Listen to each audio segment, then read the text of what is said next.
નમસ્કાર દર્શક મિત્રો, આપ નિહાળી રહ્યા છો N24 ગુજરાતી। તો નજર કરીશું આજના મહત્વના સમાચાર પર। દિલ્હી મુંબઈ એક્સપ્રેસ વે પર બેદરકારીનો નંગો નાચ, 4 સવારી સાથે બાઇક દોડતા સુરક્ષા વ્યવસ્થા પર ઉઠ્યા સવાલો। ભરૂચ નજીક દિલ્હી મુંબઈ એક્સપ્રેસ વે પર ફરી એકવાર ગંભીર બેદરકારી સામે આવી છે। પ્રતિબંધ હોવા છતાં 4 સવારી સાથે બાઇક હાઈવે પર દોડતો વિડીયો સોશિયલ મીડિયામાં વાયરલ થતા સુરક્ષા વ્યવસ્થાની હકીકત ખુલ્લી પડી છે। વાયરલ વિડીયોમાં બાળક અને 2 મહિલાઓ સાથે એક બાઇક સવાર એક્સપ્રેસ વે પર નિર્ભયતાથી દોડતો જોવા મળે છે, જ્યાં 100 થી 120 કિલોમીટર પ્રતિ કલાકની ઝડપે ભારે વાહનો દોડે છે, ત્યાં 4 લોકો સાથે બાઇક ચલાવવાનું માત્ર નિયમભંગ નહીં પરંતુ સીધું મોતને આમંત્રણ આપવા સમાન છે। મુખ્ય સવાલ સીધો છે, પ્રતિબંધ હોવા છતાં બાઇક અંદર આવી કેવી રીતે? શું અધૂરી બેરિકેડિંગ જવાબદાર છે?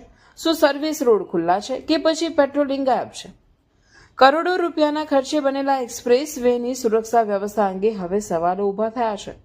જો કોઈ સહેલાઈથી ગેરકાયદેસર પ્રવેશ કરી શકે તો નેશનલ હાઈવે ઓથોરિટી ઓફ ઇન્ડિયાના સુરક્ષા દાવા ખોખલા સાબિત થયા છે।